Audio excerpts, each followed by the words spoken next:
Hello all. I developed this project for a telecom test equipment manufacturing company Spire Communication. In this project, I will walk you through the need for a voice over Wi-Fi solution and its market trends, the technical details and the value created by this solution. So this solution basically tests the equipments which provides a voice over Wi-Fi. So let me walk you through with this presentation. So are we introducing what is voice over Wi-Fi, which in short we call VoWifi? Why there is a rush for Wi-Fi in the market? What are the challenges for VoWifi? What are the values created by this company? What are the test scenarios and the results? And I would also be introducing one product which is called REL QE application. This is not this company's product, but I'm kind of thinking about it and proposing it to them to create it. And then we'll be concluding the presentation with some Q&A. So what is voice over Wi-Fi? It's a way of service provider to offer the voice call over the Wi-Fi network. This can be within the home, within the apartment, within the enterprise and at other places. But still it's the end service to the customer is the voice only. So the service providing technology has not changed to a Wi-Fi network. So why there is a rush for Wi-Fi into the market? So if we see it from the view of the service provider, so if they look into the spectrum, the LTE spectrum, which is kind of the most dominating way of providing the voice call in today's time, but this LTE spectrum is inadequate to cater the contemporary mobile access explosion. It is having only a defined amount of spectrum available, and over 500 megahertz of transmission is still available for Wi-Fi in a 5 gigahertz band apart from the 2.4 gigahertz, and it's a license-free spectrum, and the cost per bit of the data flowing is extremely low, which is almost equivalent to be free. And if we look at from the improved services point of view, LTE doesn't have a deep penetration within the large building, shopping malls and in every corner of the house, but and the solution for helping in this penetration is the distributed antenna system, but these are very expensive solutions. But the Wi-Fi is ideal for large buildings, shopping malls and homes. This is inexpensive too, and it is having a wide spread coverage. So there are so many Wi-Fi hotspots present everywhere, and there's an explosion in the growth of the Wi-Fi hotspots worldwide. So if we look into this chart about the cellular versus Wi-Fi data consumption, we can see that in US on tablet 93% of data used is from Wi-Fi, and on a smartphone 57% of data used comes from the Wi-Fi. And a Cisco report says that by 2018 64% of the cellular traffic would be offloaded to Wi-Fi.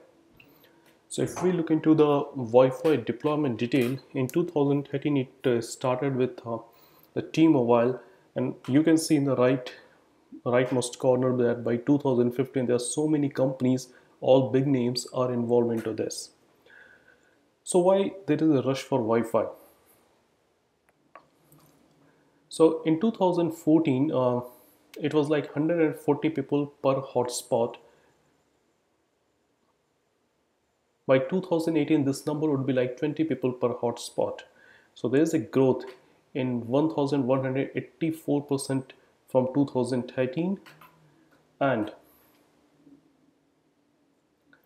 Wi-Fi on the move, if we look into the solutions like the Wi-Fi in the plane, Wi-Fi in the train, in 2014 there were only 16% planes and it had 3% trains which were having Wi-Fi, but by 2018 60% of planes and 11% of trains would be having the Wi-Fi.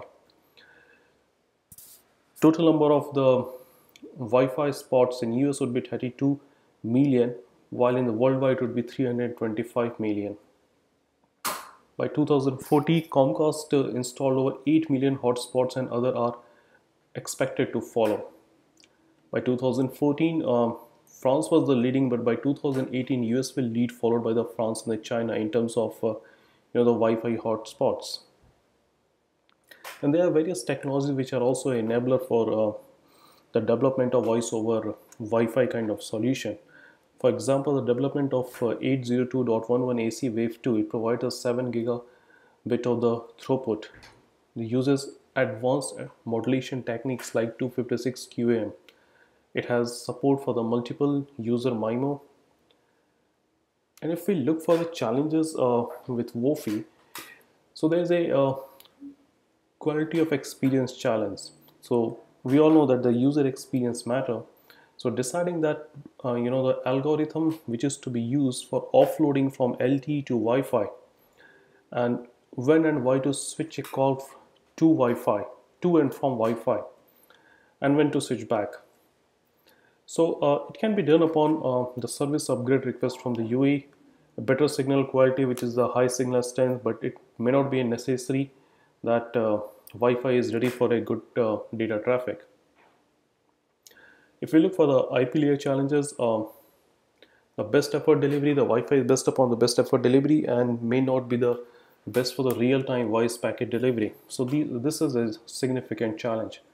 And access point interaction for voice call, home and enterprise may vary in terms of providing the bandwidth latency and the lack of jitter because of the number of the user load. Another challenge is authorization and authentication. So switching between VoLTE in and Wi-Fi should be seamless. But for these seamless, there should be some kind of seamless authorization and authentication. So switching from a cellular to unsecure Wi-Fi network require authentication, so requires ePDZ kind of solution.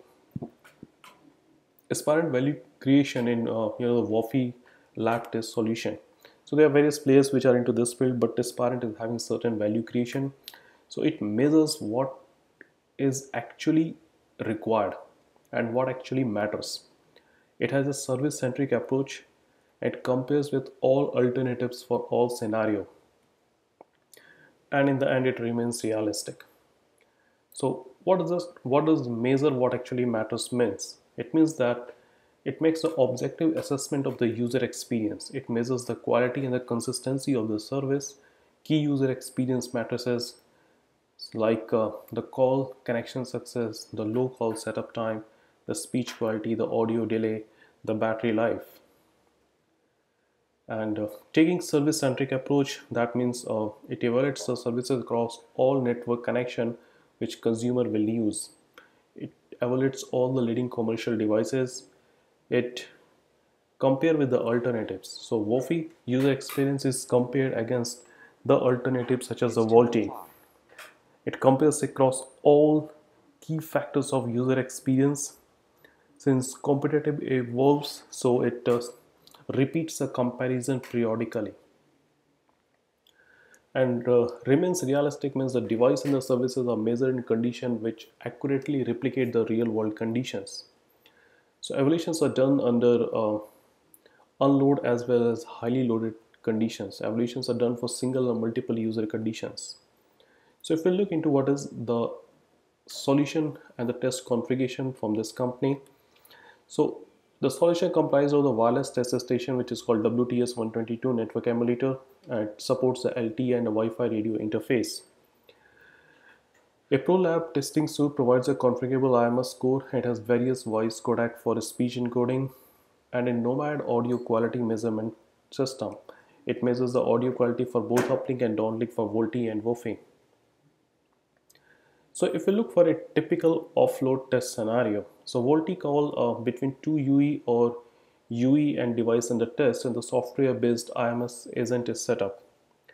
Wi-Fi power is gradually increased until the authorized device hands over to Wi-Fi using ePDZ and IPsec tunnel. The measurements are taken throughout the process. So a VoLTE call between two UE and UEDAT is set up, and the Wi-Fi power is gradually increased and an authorized device hands over to Wi-Fi using EPDZ and IPsec tunnel. Measurements are again taken throughout the process. So if we look into the test results, the scenario is that the measure speech quality experienced during handoff from VoLTE to Wi-Fi. The speech quality measured before and during handover, there is a clear drop during handover. Investigations tell that the RTP speech packets are lost during handover. And if we look for the test results, the scenario is like voice over Wi-Fi experience.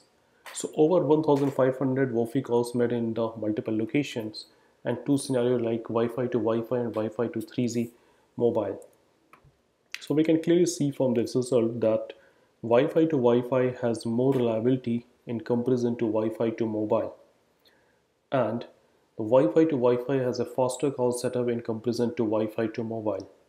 And the Wi-Fi to Wi-Fi has better quality in comparison to Wi-Fi to mobile. And if we look for the impact of offloading on Wi-Fi experience, it clearly indicates that the heavy load decreases reliability by 35%, and heavy load increases the call setup time by almost by 2 times, and heavy load reduces the speech quality significantly. So introduction to RelQE. So RelQE is a product which I came up and I suggested it to this company to develop. So if I will walk you through what some of the details of this product. So when user makes a VoLTE or Wi-Fi call, so it's a mobile-based application and it records the call setup scenario condition. It records the parameter with respect to QE. The data is transmitted to a parent data center. Those QE parameters are compared against the use set of the lab tested data and generates a report for every QE matrix on a scale of 1 to 10, comparing it against the best of 10 and worst 1 of the lab test scenario. The report is sent back to app on UE, and the benefit is that it provides a quick relative assessment of Wi-Fi services on the device. The client will be able to access their device and services against the other services and device. Would help as parent in identifying and connect with the new user and provide them the services cell lead generator. So to conclude, with the advancement and the easy availability of the Wi-Fi network, there is a rush to provide the Wi-Fi enabled services. Wi-Fi comes with its own challenges. So in-lab test solution of Aspirant creates definite value for its user. It provides a quick, flexible, robust, configurable, and accurate performance evolution of device and services. This parent helps its user become successful by ensuring a quick and successful deployment of devices and the services. Thank you. With that, I'm open for any question. Thank you.